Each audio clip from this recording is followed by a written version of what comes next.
नवरात्रि में किया चुड़ैलों ने कन्या पूजन। फिरंगाबाद में 4 बहनें नवरात्रि की तैयारियां कर रही थीं।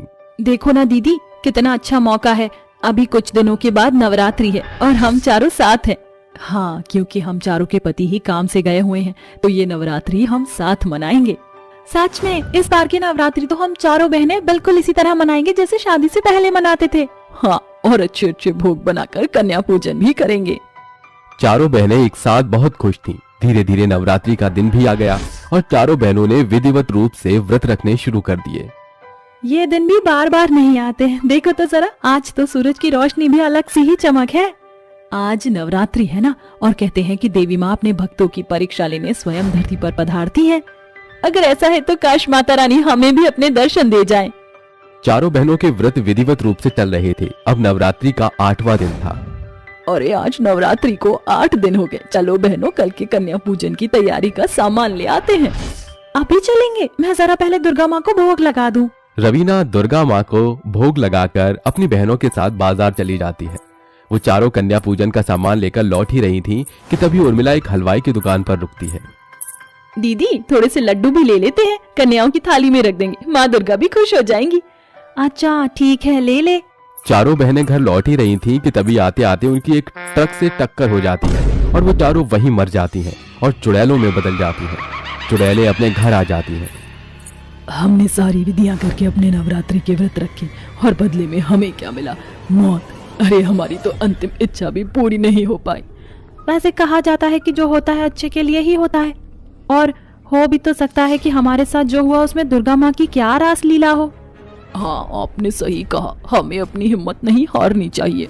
अभी माना हम इस दुनिया में किसी इंसान के रूप में मौजूद ना हो, लेकिन हमारा यहाँ होना इस बात का संकेत है कि आखिर कुछ तो है जो हमें अभी पूरा करना है।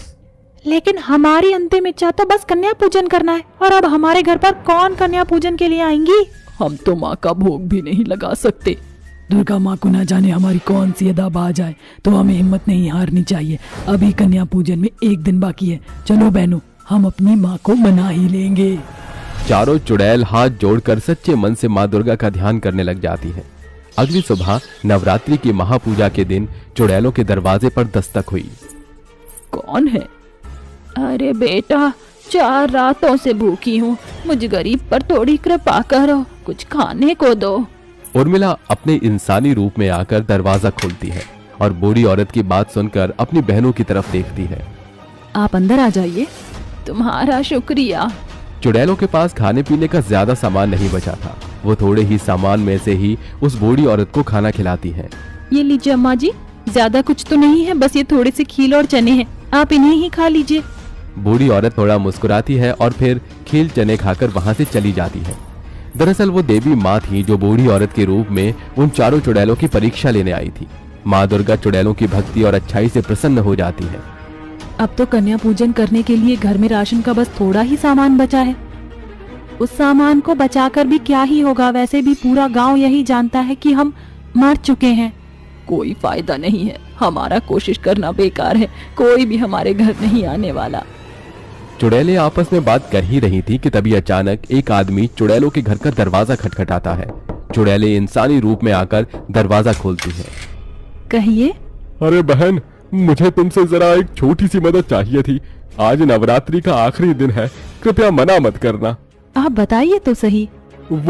मैं कन्याओं को माँ दुर्गा का प्रसाद खिलाकर कन्या पूजन करना चाहता हूँ, लेकिन मेरे घर में कोई भी ऐसा नहीं है जो माँ दुर्गा को विधिवत रूप से आरती देकर कन्या पूजन के लिए प्रसाद तैयार कर सके।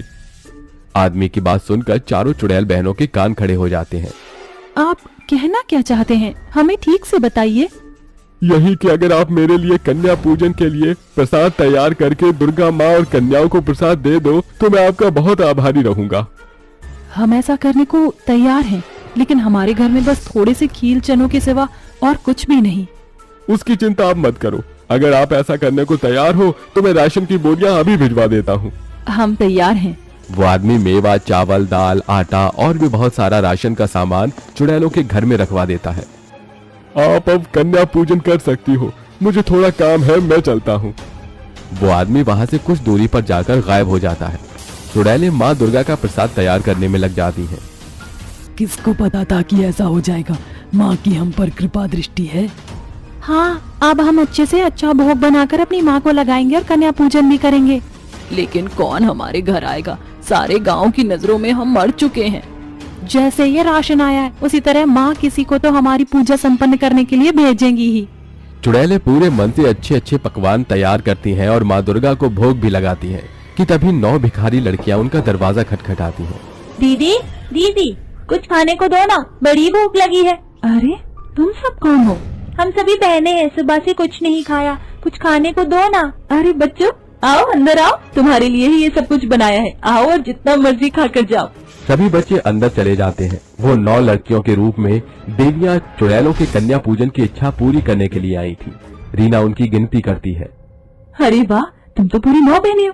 तुम सभी कितनी प्यारी हो, जितनी मर्जी चाहो उतना खाओ। हाँ बच्चों, इसे अपना ही घर समझो। 9 की 9 देवियां प्रसाद ग्रहण करके वहाँ से चली जाती हैं। माँ दुर्गा ने हमारी ये अंतिम इच्छा आखिर पूरी करवा ही दी। अब हम मुक्त हो जाएंगे। चुड़ैलें आपस में बातें कर ही रही थी कि तभी जहाँ जहाँ भी दुर्गा माँ, उस आदमी और 9 देवियों के पैर पड़े थे वो जगह अचानक चमकने लगी। ये कैसा चमत्कार है? बहनों, मुझे तो लगता है कि आज के दिन हमें साक्षात देवी देवताओं के दर्शन हुए थे। तूने सही कहा बहन। तो यानी माँ दुर्गा स्वयं उस बूढ़ी औरत के रूप में हमारी परीक्षा के लिए आई थी और हमसे प्रसन्न होकर उन्होंने हमारा कन्या पूजन करने का सपना पूरा कराया। चुड़ैलें बहुत खुश होती हैं और फिर वो सभी माँ दुर्गा की मूर्ति के आगे हाथ जोड़कर खड़ी हो जाती हैं और मुक्त हो जाती हैं। तभी तो कहा जाता है कि इंसान को अपने रब पर सब्र और यकीन रखना चाहिए, क्योंकि उस रब के घर में थोड़ी देर तो है लेकिन अंधेर नहीं। रात्रि का दिन था। मंदिर में दुर्गा माँ की पूजा के लिए तैयारियां चल रही थी। तो वहीं मंदिर से कुछ दूरी पर चुड़ैल आरती और चुड़ैल पूजा टकटकी लगाए मंदिर की तरफ देख रही थी। अरे बहू देखना, आज नवरात्रि है। हाँ माँ जी, देख रही हूँ, सभी तरफ कितना खुशी का माहौल है। मैं भी दुर्गा माँ की पूजा करना चाहती हूँ। लेकिन हम कर तो नहीं सकते। काश दुर्गा माँ हम भूत प्रेतों को भी मंदिर में आने की सिद्धि दे देती। ऐसा भी हो सकता है, अगर हम दुर्गा माँ से सच्चे दिल से मांगे तो क्या नहीं हो सकता। शायद आप ठीक कहती हो सासू माँ। अगर हमारे साथ नवरात्रि के एक दिन पहले वो हादसा ना हुआ होता तो आज हम बिना किसी रुकावट के पूजा कर रहे होते। विमला नगर में सास आरती और बहू पूजा दोनों एक छोटी सी झोपड़ी में रहती थी। वो दोनों बहुत गरीब थीं। अरे बहू, कुछ दिनों बाद तो नवरात्रि है। अगर हमारे खाने को ना हो तो चलेगा, मगर अगर माँ को भोग नहीं लगाया तो दुर्गा माँ नाराज हो जाएंगी। हाँ बिल्कुल भी फिक्र मत कीजिए माँ जी, हम दुर्गा माँ को जरूर भोग लगाएंगे। पर कैसे? अरे जब से मेरे बेटे का देहांत हुआ है ऐसा लगता है मानो मेरे हाथ कट गए हों। दुर्गा माँ हमें जरूर कमाने का कोई जरिया दिखा ही देंगी, आप परेशान मत होइए माँ जी। आरती और पूजा ये बातें कर ही रही थी कि तभी पूजा अपने घर की खिड़की से बाहर देखती है और उसे बहुत ही सुंदर गेंदे के फूल का एक बगीचा दिखाई देता है। दिखा दिया हमें, दुर्गा माँ ने दिखा दिया। माँ, अरे क्या दिखा दिया? किसकी बात कर रही है तू? सासू माँ, दुर्गा माँ ने हमें हमारे कमाने का जरिया दिखा दिया। अरे पर क्या? माँ, कैसा रहेगा अगर हम दोनों गेंदे के फूलों की माला बनाकर मंदिर के बाहर बेचे? तो इससे हमारी कमाई भी हो जाएगी और नवरात्रि के दिन हम दुर्गा माँ को भोग भी लगा देंगे। बहू, कह तो तू कुछ ठीक ही रही है, शायद हम ऐसा कर सकते हैं। फिर क्या था, आरती और पूजा गेंदे के फूल के बाग में जाती हैं और वहाँ से फूल तोड़कर माला बना देती हैं। माँ, मुझे लगता है कि आज के लिए इतनी मालाएं काफी रहेंगी। हाँ, शायद इतना काफी है। चलिए अब इन्हें बेचने चलते हैं। पूजा और आरती मालाएं लेकर मंदिर पहुँच जाती हैं और वहीं मंदिर की सीढ़ियों पर बैठकर माला बेचने लगती हैं। अरे बहन, ये माला कैसे दी है? 10 रुपए की एक है। वाह, खुशबू तो बहुत ही अच्छी आ रही है। मुझे 3 मालाएं देना। देती हूँ, दोबारा जरूर आना। आरती और पूजा की मंदिर के बाहर अच्छी बिक्री हो रही थी। शाम होते होते उनकी सारी मालाएं भी खत्म हो गई थी। देखा मेरी सासू माँ, मैंने कहा था ना कि दुर्गा माँ हमारी मदद जरूर करेंगी। अब तो नवरात्रि पर हम अपनी मैया को अच्छे से अच्छा भोग लगाएंगे। हाँ बिल्कुल मेरी समझदार बहू। इसी तरह रोज आरती और पूजा गेंदे के फूलों की माला बनाती और बेच देती। उनके दिन भी अब बदलने लगे थे। नवरात्रि के एक दिन पहले आरती और पूजा माला बनाकर बेचने के लिए ला रही थी। माँ, आज तो हमने बाकी दिनों के मुकाबले दुगनी मालाएं बनाई हैं। हाँ, क्योंकि कल ही तो नवरात्रि है। आज तो हमारी मालाएं हो सकता है ये भी कम पड़ जाएं। वो दोनों बातें करती हुई चल ही रही थी कि तभी उनकी टक्कर एक ट्रक से हो गई और आरती और पूजा वहीं खत्म हो गई। हमारे साथ जो कुछ भी हुआ सब हमारी लापरवाही का ही नतीजा था। नहीं माँ, जो किस्मत में लिखा था वो हो गया। शायद हमारी किस्मत में इस बार दुर्गा माँ की नवरात्रि पूजा थी ही नहीं। ऐसा नहीं है बहू, तूने ठीक कहा कि जो किस्मत में लिखा था वो हो गया, मगर अगर हमारी किस्मत में ये नवरात्रि पूजा नहीं होती तो अब तक हम मुक्त हो गए होते। मतलब ये कि अगर हम आज यहाँ पर हैं, चाहे फिर हम किसी भी रूप में हो, तो इसका मतलब है कि कोई तो काम है जो अधूरा है, और जब तक वो पूरा नहीं होगा हमें मुक्ति नहीं मिलेगी। मैं समझ गई माँ, आप जो कुछ भी कहना चाहती हो मैं अच्छे से समझ गई। चलिए हम दुर्गा माँ को खुश करने की कोशिश करते हैं। आज तो नवरात्रि का पहला ही दिन है, हो सकता है कि हमें आखिरी नवरात्रि तक मंदिर में प्रवेश करने की अनुमति मिल जाए और हम अपनी अंतिम इच्छा पूरी कर सके। जरूर, क्यों नहीं। आरती और पूजा दोनों मंदिर के पास वाले जंगल में अपनी तपस्या शुरू कर देती हैं। अब नवरात्रि का 9वां दिन था। मंदिर में पूजा की तैयारियां जोरों शोरों से चल रही थीं। आरती और पूजा अपनी तपस्या में ही लगी हुई थी कि तभी वहां पर एक तांत्रिक आता है। सुनो, मैं तुम दोनों चुड़ैलों से ही कह रहा हूँ। आरती और पूजा उस तांत्रिक की बात नहीं सुनती और अपनी तपस्या को जारी रखती हैं। तुम मेरी बात का कोई जवाब क्यों नहीं दे रही हो? तांत्रिक अपनी पोटली से भभूत निकालता है और उन दोनों चुड़ैलों पर डाल देता है।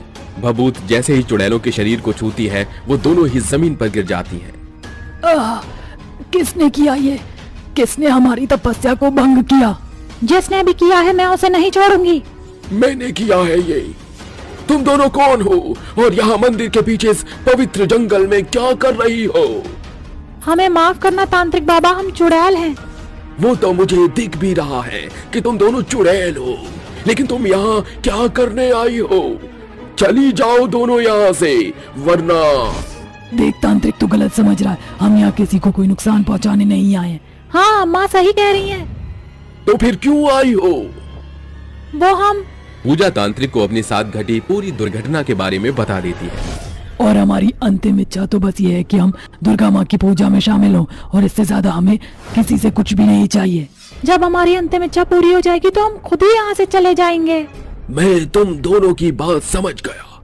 तुम दोनों माँ दुर्गा की पूजा करना चाहती हो, लेकिन क्योंकि तुम बुरी ताकतें हो तो तुम मंदिर में प्रवेश नहीं कर सकती हो ना, इसलिए तुम ये तपस्या कर रही थी। हाँ, लेकिन हमें नहीं लगता कि हमें कोई सिद्धि प्राप्त हुई भी है। शायद नवरात्रि पूजा हमारी किस्मत में है ही नहीं।